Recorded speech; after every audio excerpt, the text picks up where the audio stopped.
Syederalun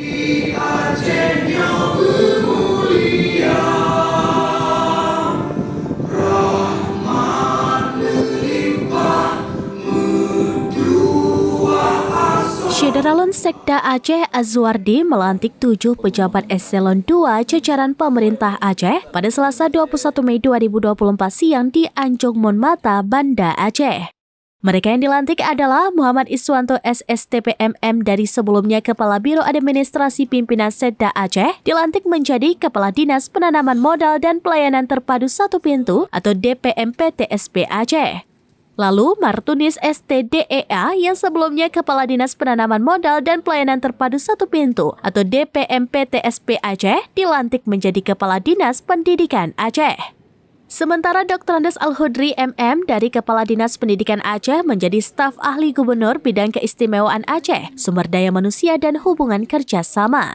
Selain itu, Al-Hudri juga menjabat sebagai PJ Bupati Gayo Lues. Selanjutnya, Darmansyah sebagai Kepala Sekretariat Badan Reintegrasi Aceh atau BRA, jabatan saat ini sebagai Kepala Sekretariat Majelis Adat Aceh.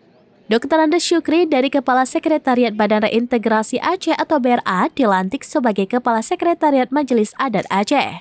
Kemudian T. Azenal Zahri, Kepala Biro Pengadaan Barang dan Jasa Sekretariat Daerah Aceh, dilantik sebagai Kepala Dinas Pemberdayaan Masyarakat dan Kampung Aceh. Terakhir, Zulkifli, Kepala Dinas Pemberdayaan Masyarakat dan Kampung Aceh, dilantik sebagai Asisten Perekonomian dan Pembangunan Sekretaris Daerah Aceh.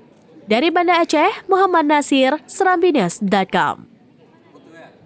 Putusan Gubernur Aceh.